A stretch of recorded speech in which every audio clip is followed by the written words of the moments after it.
Dear viewer, thank you for tuning in to today's Tax Mchuzi show. My name is Joan Kansiime, your host. Now, we know that the mid-year of the financial year of income, which also doubles as the end of calendar year, is a very critical time for both individuals and businesses because they have to finalize their tax obligations. And usually failure to meet such deadlines, it will lead to unnecessary penalties. And I call them unnecessary because they can be avoided. So it's either you don't have the knowledge on how to do it or what to do, or you're taking different and wrong steps to finalize all that you're supposed to do, and you end up being penalized. That's why in today's episode, we shall be dissecting your tax obligations for this period. And to take us through is none other than our tax guru, who needs no introduction, but she'll do us the honors and introduce herself before we get into it. Thank you so much. Good morning, our viewers. Good morning, Joan. Hafsa N Seguya is my name. I'm the team lead tax education Central Region in Uganda Revenue Authority. Glad having you this morning to see that we can learn more, we can remind ourselves so that we avoid the penalties and all that comes with failure to meet our obligation in terms of tax issues are concerned. Okay, thank you very much, Hafsa. Now let's start with the basics. Yes. As the calendar year concludes, what are the key final obligations for especially the individual taxpayers that must be cleared before the 31st of December? Okay, let us first draw back a bit. As URA, we operate a financial year. That is 1st July to 30th of June.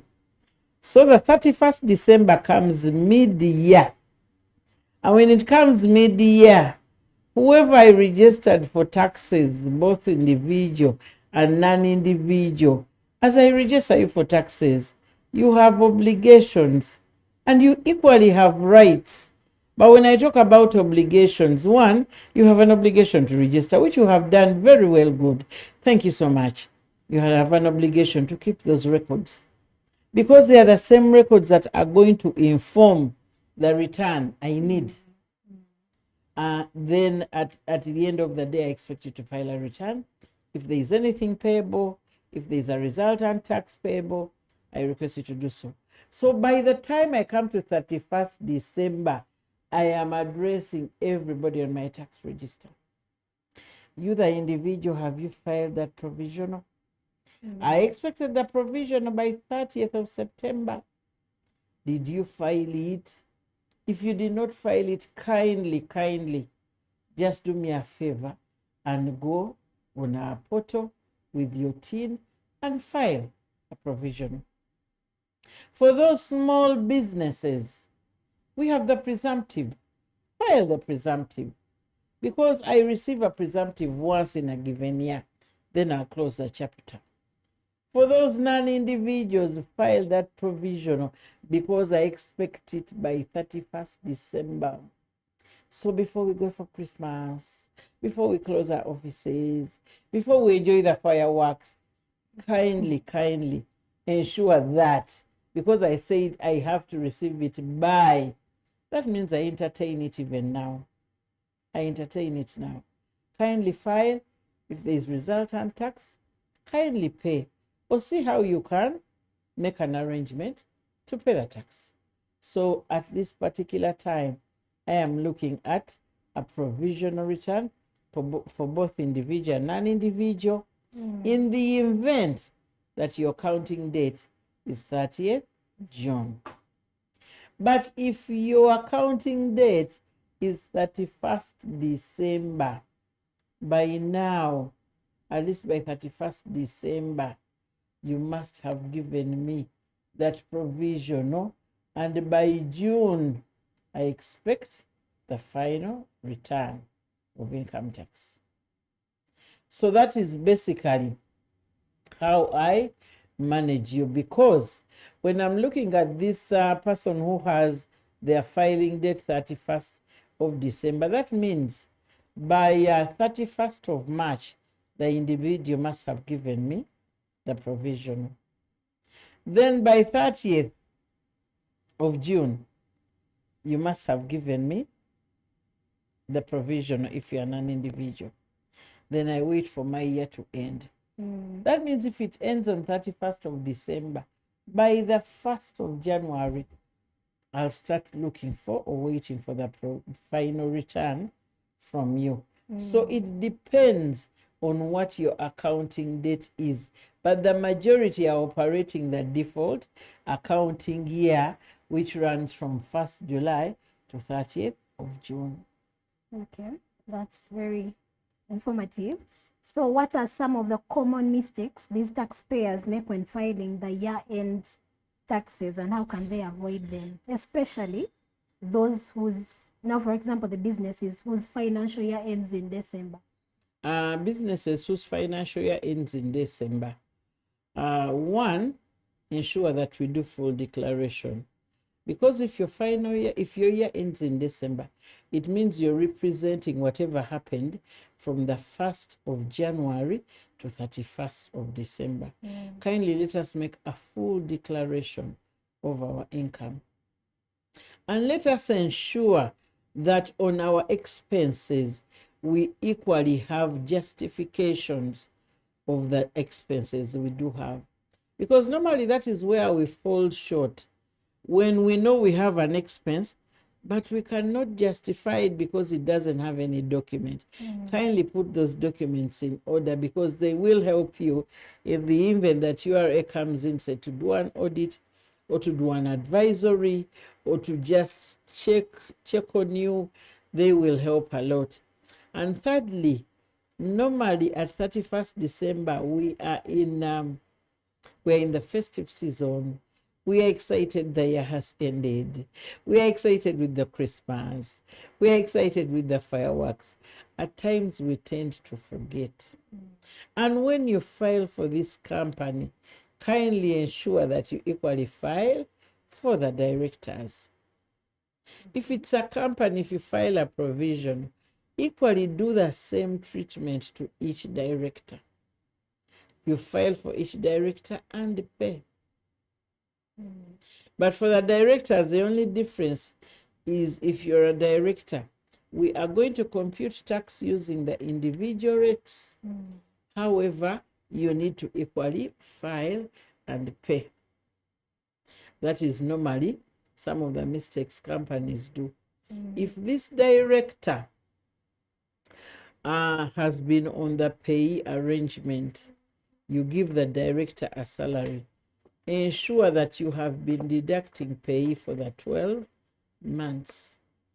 Because when you put in their return, it has to reflect the income they sourced within the 12 months. And it equally has to be in tandem with the payee that you paid for them for the 12 months. Normally, when those who have companies, when they file for the companies, they tend to forget the directors. Yet at the end of the day, the director is equally liable to file. And still for companies, if a director is waiting for dividends at the end of the year to see how the year has performed, how that company has performed in that given year, kindly do not forget to deduct 15% on dividends as withholding. Because normally we tend to forget on such different things as they do move. So when you are using an accounting year for a company, let everything fall through that year. Even the directors who are attached, let us file using the same year so that we do not get any mishap when we are interchanging these years. Because normally when you're interchanging the years, there are months that you will eliminate here and there are those that you'll have to include in another year. So at times it may be a little confusing when you are filing. But all in all, ensure that when you generate a payment registration slip to pay if it's for the company, let it be, kindly use the company TIN and ensure ensure that you have clearly indicated the year of income. Because apparently now we are looking at 2025, 2026. But you might have a liability in 2024, 2025. So when you generate a payment slip, kindly help us understand you are paying for what period, so that after filing and paying, the system will automatically allocate it in the right year of income in your ledger. Okay. I think we are a little clear there. Yes, you're very clear. Now, you talked of the full declaration. Yes. And you mentioned that you should be able to produce all the documents in case you've expensed anything. What are those documents that I can use to justify the expenses that have occurred in the When I look at any or standard business, I expect you to be renting. If your landlord could at least give you a tenancy agreement, it would be very fantastic. But if that doesn't happen, at least let us have that receipt that clearly shows that this is what you paid. Let us have that invoice they've given you that was demanding the same monies. For those that you do employ, at least let us have employment contracts. That I'm employing Joan, I'm employing Peter, and these are their amounts. So that at the end of the day, we can be able to substantiate the amounts we put in our returns under wages and salaries. Because what happens, you may put in a figure that is huge, but when I go to your payers and returns for the 12 months, I see when I compute the figures, they are less. What does that show me? It shows me that within the payers and returns that fall in that given year, they must have been under declarations. Because normally most of may do as mistakes for pay as you earn, they feel that if this person I am employing, if their income is below the threshold of 235, they feel they shouldn't include this person. Yet at the end of the day, include to give you nil return. At the end of the day, that is where we are going to compare the amount under salaries and wages. If it is skilled and non-skilled, still everybody has to be in the return. And maybe the other mistake now, and it's no longer a mistake because it will not help you validate this return to be able to be accepted by the system. If all your employees don't have a tin, each of them should furnish you with a tin. It's compulsory. It's compulsory because we locked our pay as you earn return last year in March, in the month of March. Equally, when it comes to withholding tax, kindly ensure that that supplier has given you a tin.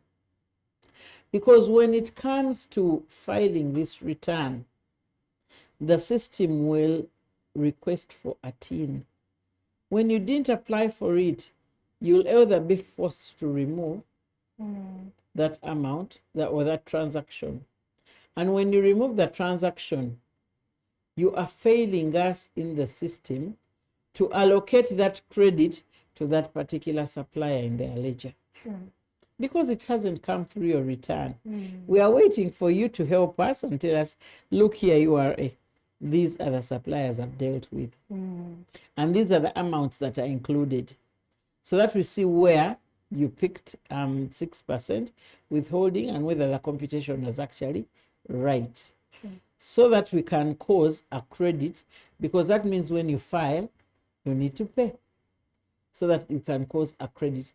And by the way, even checking in the withholding tax returns you file in a given year, at the end of the day, this is part of the expense. Because you spend on the suppliers. And what you spend on the suppliers equally has to translate. You know that the most interesting thing is these monthly tax types have a relationship with income tax, all of them. Because when I'm looking at pay as you earn, it has a relation with income tax. When I'm looking at the wages and salaries. When I'm looking at withholding tax at WHT, it has a relationship because it has to feed into the expense schedule, the purchases schedule. When I am looking at what? When I'm looking at VAT, ideally, what you indicated in VAT, when I look at your standard rated sales, your exempt sales, zero rated, that total for a given month, multiply by the number of months if it remains constant. Or when I pick it from the 12 months each and I add them up, it has to be representative of what you have filed as your gross income and income tax. Because we are looking at the same year, then how do figures differ when the transactions were the same? So normally clients may not know that there is a relationship, and we normally want them to help us do good work so that we don't need to be coming back and raising an additional assessment because you have underdeclared. Because we will see it. There's an underdeclaration, and probably post a particular amount in your ledger on your email reminding you that you need to make it good. Now, thank you very much, Hafsa. Now, we know that every time you miss a deadline, for example, a deadline like now, end of year, it brings about penalties. Maybe you could help us break down the penalties that they are, the commonest penalties that they're able, the commonest penalties that could be liable to this client. Ideally, the first is late filing. When you file late. Yes. Then the second is non-filing. Some don't even bother to file at all. That is also there. So penalty will be computed as long as that return hasn't been received in the system. And maybe I need to make a clear distinction in between penalty and interest. Penalty is when I slap you an amount to be paid because you didn't do what was expected of you, like filing, on-time filing, making a full declaration, ensuring that you use your TIN. So you should ensure that we avoid the offenses.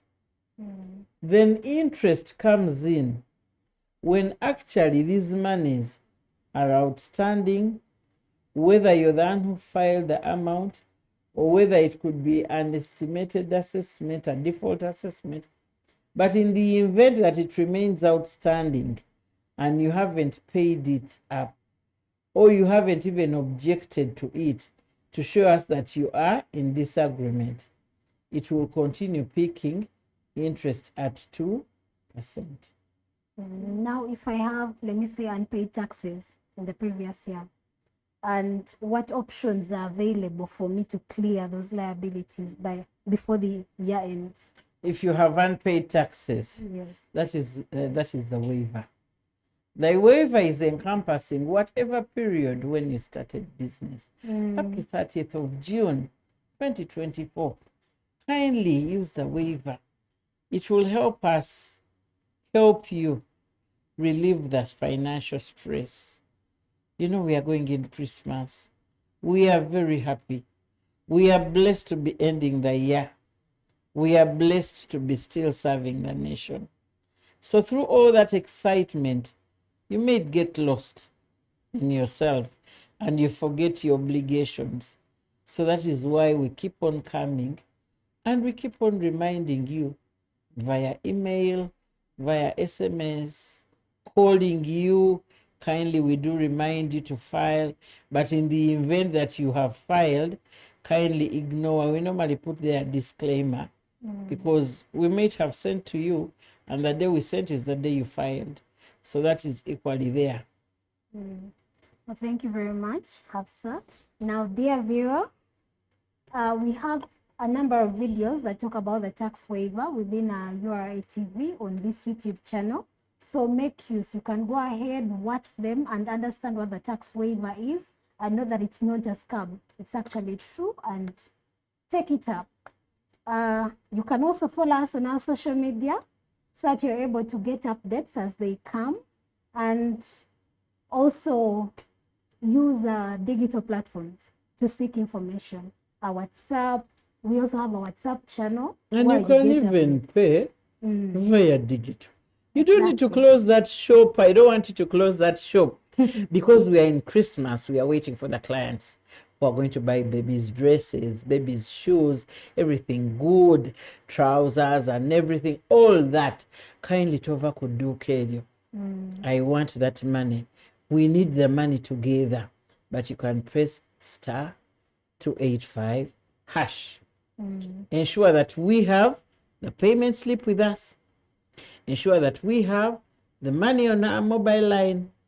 Then you go to tax services. Do you want to make a payment? Yes. Make it with an existing PRN? Yes. Then you punch in the PRN number. It's a 12-digit. Then ideally, you'll follow the prompts as we normally do in mobile money. All this is done to help you remain at that shop and look for money this season. Season teina kusala. Bwe kusala etusala fenna as URA. So I want you to remain there and speak to us and use our digital platforms and send that message on services@ura.go.ug in case you need assistance. Thank you very much. Let us all follow all through and develop Uganda together. Now, Hafsa, can you talk about the difference between estimated tax payments and then the final tax returns? What happens with estimated, as the English word goes, it's the normal English meaning, that when you have an obligation to file, URA opens the window on our web portal, waiting for you to file the return. But when URA waits for you and you don't come, you have forgotten, you are too busy, that window closes. If it closes, me as URA, I need to level the playing field. Your colleagues have filed. I am going to send you a default assessment, which is basically an estimation of what I may feel that is actually pertaining your business. Where do I get the details? I use the average sales of that industry by looking at your colleagues who have filed. If you're in the salon business, I look at your colleagues in the same area, those who have managed to file, they have given me their turnover for a given year. I will have a sample of about 20 and get the average. That is what I will use as a baseline to start estimating you. So that is what we call an estimate.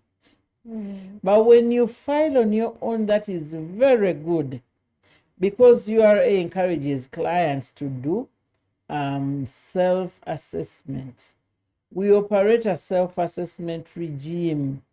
Wegerekere, or self-assess yourself. You're the owner of this business. You know it better than anybody else. You know the days it didn't open. You know the days that you didn't sell. You know the days that you made losses. You know the dates that are going bad. People who have failed to pay you. That is why URA gives you the opportunity that kindly file.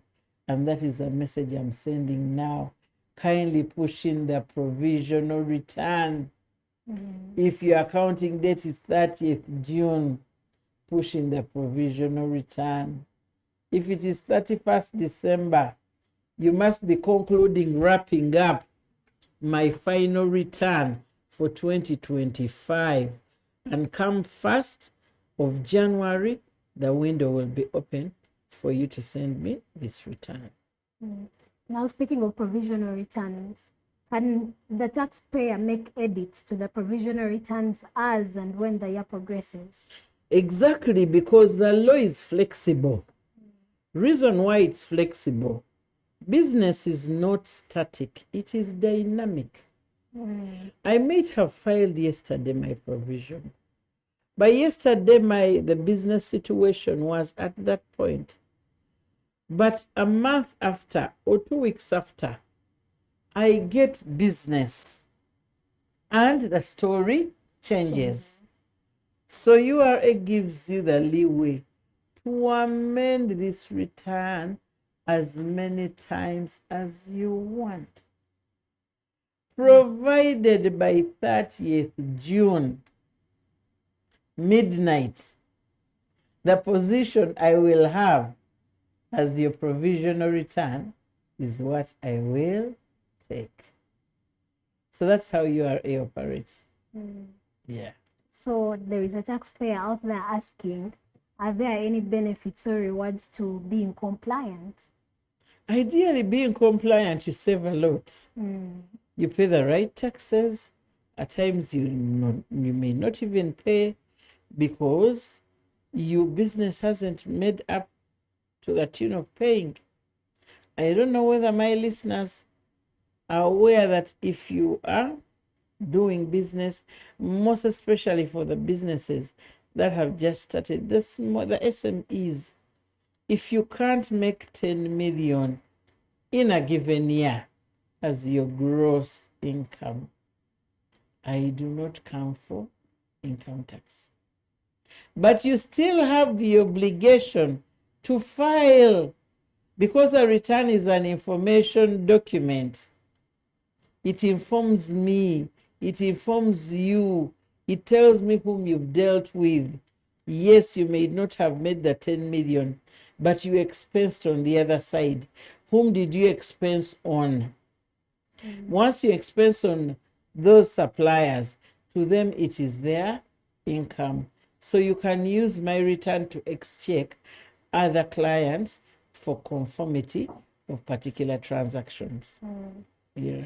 Now, as we come to the end of the episode, maybe you could also leave us with some guidance, especially to the new entrepreneur who is hoping or planning for January to start on registering their TIN and ensuring smooth compliance from day one.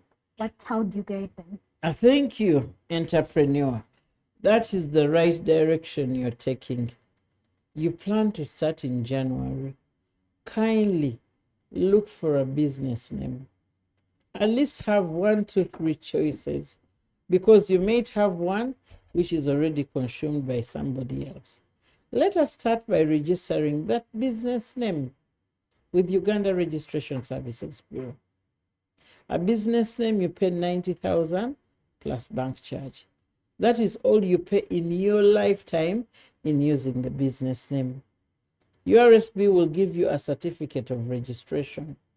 That is exactly what you give to URA plus your NIN so that you can apply for a TIN. And now we have the instant TIN application, which takes 5 minutes. Ensure that you have a phone number that can go through to you. You have that email that when I send a message, it reaches you. Then you'll be good to go. We apply for a TIN. Within 5 minutes, we get it. Ensure that at least get permission to trade where you have chosen, and that is a trading license under KCCA. If all that is done, we are starting the journey in January. God willing, this business will move as we have planned. But ensure that let us keep records. Whenever you sell, let us write that transaction down. If you're operating a manual system, kindly ensure that that receipt, we have written a receipt for that client. If we are operating a digital platform, ensure that we have captured that transaction. And when you're capturing transactions, ensure that the TIN is on your receipt. The TIN is on your invoice, because it identifies you. Somebody will not come back and say you sold me these things and they are duplicates, because you already have a system in your business that for me here, when we sell, this is the kind of receipt we give out. We give out this receipt, maybe manual or from the system, and by now I'm at this number. It has a serial number. So one is to present one that doesn't fall through the serial numbers. That will be an automatic elimination of that, whatever that case. So as we keep records, kindly ensure that we do 5. Let us start with the presumptive return. We may not be very high there, but let us start with baby steps. You can file that presumptive, done once in a year. Then you tell us how much the year has given you so that we get the right tax. Then when it comes to pay, at least ensure that we pay on time. But in the event that we are incapacitated, still we have a solution. You can apply to URA to pay the amounts in installments, 2, 3, but within that financial year. I think those are some of the tips. Ensure that you don't share the tin. Whatever you're purchasing, let it have your tin. So at least there will be good to go. Thank you very much, Hafsa. This has been beautifully explained. My prayer is that the viewer watching us and the listener listening heeds to what has been presented by our tax expert. Maybe now, as you're parting short, I would request that you emphasize on those that may need that hand-holding, not necessarily using the platforms, because we've mentioned the platforms, they can get us one. But then there are those that may need that hand-holding. Where do they go? Who do they consult? Thank you so much. We do onboarding of newly registered clients as URA. And these are done at every station, every domestic taxes station. They plan for an onboarding at least once a month. They need to speak to you. They need to prepare you of what you have to do. But more so, we have training centers. Today we've opened up a training center downtown. DTB Ham Shopping, we've opened out a training center. Every Tuesday, we'll be discussing domestic taxes issues. Every Thursday, we'll be discussing customs challenges. All this is put in place so that when you get some time, kindly come over. If you don't have the time, go on YouTube. Let us spend this data meaningfully. Go on YouTube, just put in URA TV. You will get these recordings, and in your free time, you listen to us. At least you can be helped. If that won't suffice, kindly use our toll-free line on 0800 11 7000 or 0800 21 7000. The only thing you have to do is be patient. While you're on that line, there are 1,000 on the line. So kindly just keep at it until you go through. There is always an advisor waiting to listen to you and probably give you a solution to your challenge. Thank you very much, Hafsa. Thank you, dear viewer, for watching. Please remember to share this video with a friend, for I'm sure in your circle there is someone that needs to hear this. Please subscribe and make sure that you follow all our platforms to be able to get updates as they come. See you next time. Bye-bye. Uganda Revenue